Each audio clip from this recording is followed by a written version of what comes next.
ହେଉଛି ପରୀର କାହାଣୀ, ଯିଏକି ଗୋଟେ ଛୋଟ ସହରର ଝିଅ, ଯିଏ ସବୁବେଳେ ହସୁଥାଏ ଏବଂ ସମସ୍ତଙ୍କ ସହିତ ବନ୍ଧୁତା କରିବାରେ ବିଶ୍ୱାସ କରେ। କିନ୍ତୁ ଯେତେବେଳେ ଜଣେ ନୂଆ ଏବଂ ଅଲଗା ଝିଅ ତାର ଶ୍ରେଣୀକୁ ଆସିଲା, ସେ ଅନ୍ୟ ପିଲାଙ୍କ ପରି ଦୂରତା ବଜାୟ ରଖିଲା ନାହିଁ, ବରଂ ତା ମନର ରଙ୍ଗ ସହିତ ସେ ବନ୍ଧୁତାରେ ଏପରି ଏକ ଚିତ୍ର ଆଙ୍କିଲା ଯେ ଏହା ସମସ୍ତଙ୍କ ଦୃଷ୍ଟିକୋଣକୁ ବଦଳାଇ ଦେଲା। ଆସନ୍ତୁ ଏହି ହୃଦୟସ୍ପର୍ଶୀ କାହାଣୀ ମାଧ୍ୟମରେ ଜାଣିବା କିପରି ପରୀ ଏହାକୁ ଗ୍ରହଣ କଲା ଏବଂ ବୁଝାମଣା ସହିତ ଏକ ନୂତନ ଅଧ୍ୟାୟ ଆରମ୍ଭ କଲା। ଏହିପରି ଆକର୍ଷଣୀୟ ଏବଂ ଶିକ୍ଷଣୀୟ କାହାଣୀ ପାଇଁ ଆମ ଚ୍ୟାନେଲକୁ ଲାଇକ୍, ସେୟାର ଏବଂ ସବସ୍କ୍ରାଇବ୍ ଜାରି ରଖନ୍ତୁ। କଞ୍ଚନପୁର ନାମକ ଏକ ଛୋଟ ସହରର ବାୟୁରେ ଏକ ମଧୁରତା ଥିଲା। ଏଠାରେ ସମସ୍ତେ ପରସ୍ପରକୁ ଜାଣନ୍ତି, ବୁଝନ୍ତି ଏବଂ ସମ୍ମାନ କରନ୍ତି। 10 ବର୍ଷର ପରୀ ଏଠାରେ ରହୁଥିଲା। ସେ ବହୁତ ଛୋଟ ଥିଲା, କିନ୍ତୁ ତା ଭିତରେ ଦୁନିଆର ପ୍ରତ୍ୟେକ ଭାବନା ଏବଂ ରଙ୍ଗ ବିଷୟରେ ଗଭୀର ଜ୍ଞାନ ଥିଲା। ପରୀ ବିଦ୍ୟାଳୟ ଯିବାକୁ ଭଲ ପାଉଥିଲା। ତା ବିଦ୍ୟାଳୟ କ୍ଷେତ ନିକଟରେ ନିମ୍ବ ଗଛମାନଙ୍କ ଛାଇ ତଳେ ଅବସ୍ଥିତ ଥିଲା। ତାକୁ ସବୁଠାରୁ ଅଧିକ ଭଲ ଲାଗୁଥିଲା ବନ୍ଧୁତା କରିବା। କିନ୍ତୁ ଗୋଟେ ଦିନ ଏପରି କିଛି ଘଟଣା ଘଟିଲା ଯାହା ପରୀର ମନରେ ପ୍ରଶ୍ନ ଉଠାଇଲା। ସେହିଦିନ ଶ୍ରେଣୀ ଗୃହକୁ ଜଣେ ନୂଆ ଛାତ୍ରୀ ନୀଲୁ ଆସିଲା। ସେ ଟିକେ ଶାନ୍ତ ଓ ଅଲଗା ଥିଲା। ସେ କାହା ସହିତ କଥା ହେଉନଥିଲା କିମ୍ବା ହସୁନଥିଲା। ତା କଥାବାର୍ତ୍ତା ଯୋଗୁଁ ଅନ୍ୟ ପିଲାମାନେ ହସୁଥିଲେ, ଫୁସ୍ଫୁସ୍ କରି ଗପୁଥିଲେ ଏବଂ ତାଠାରୁ ଦୂରତା ବଜାୟ ରଖୁଥିଲେ। ନୀଲୁ କେତେ ଅଜବ ନୁହେଁ କି? କେହି ଜଣେ କହିଲା। ଆମେ ତାର ଭାଷା ମଧ୍ୟ ବୁଝିପାରୁନୁ। ଆଉ ଜଣେ କହିଲା। ପରୀ ଚୁପ୍ ରହିଲା। ସେ ନୀଲୁର ଦୁଃଖିତ ଆଖିକୁ ଚାହିଁଲା। ତାକୁ କିଛି ଭଲ ଲାଗିଲା ନାହିଁ। ପରଦିନ ବିଦ୍ୟାଳୟରେ ଚିତ୍ରାଙ୍କନ ପ୍ରତିଯୋଗିତା ଥିଲା।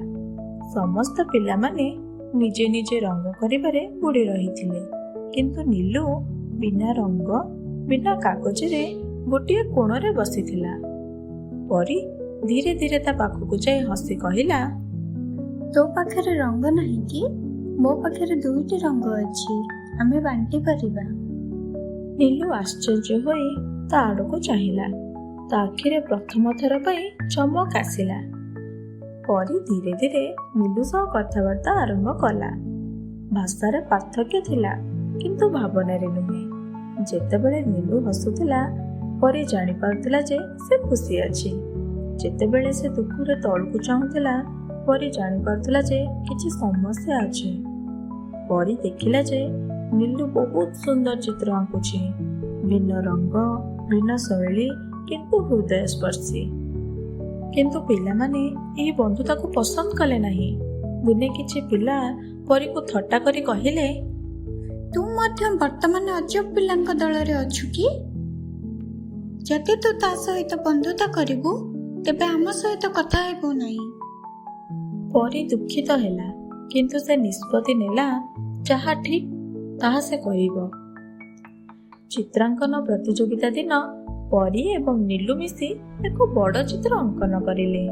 ଏକ ଗାଁ ଯେଉଁଥିରେ ପ୍ରତ୍ୟେକ ରଙ୍ଗ ଏବଂ ପ୍ରତ୍ୟେକ ରୂପର ଲୋକ ହସୁଥିଲେ ଏବଂ ଖେଳୁଥିଲେ। ଯେତେବେଳେ ଚିତ୍ରଟି ସମସ୍ତଙ୍କ ସମ୍ମୁଖରେ ପ୍ରକାଶିତ ହେଲା, ସମଗ୍ର ବିଦ୍ୟାଳୟ ନୀରବ ହୋଇଗଲା।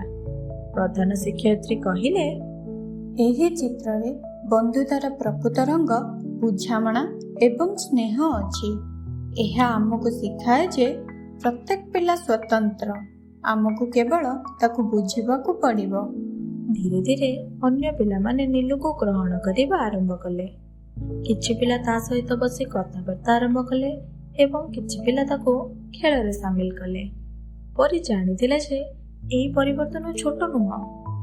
ସେ ହସିଲା ଏବଂ ସେ ବୁଝିପାରିଲା ଯେ ଭିନ୍ନ ହେବା ଏକ ଦୁର୍ବଳତା ନୁହେଁ, ବରଂ ଏକ ସୁନ୍ଦରତା ଅଟେ। ଏହି କାହାଣୀରୁ ଆମେ ଶିଖିବାକୁ ପାଇଲୁ ଯେ ପ୍ରତ୍ୟେକ ପିଲା ଭିନ୍ନ ଅଟନ୍ତି। ତାଙ୍କର ଚିନ୍ତାଧାରା, ପସନ୍ଦ ଏବଂ ଆବଶ୍ୟକତା ଭିନ୍ନ ଅଟେ। ଯେତେବେଳେ ଆମେ ସେମାନଙ୍କୁ ବୁଝିପାରୁ ଏବଂ ହୃଦୟରୁ ଗ୍ରହଣ କରୁ, ପ୍ରକୃତ ବନ୍ଧୁତା ଏବଂ ସମାଜର ଆରମ୍ଭ ହୁଏ।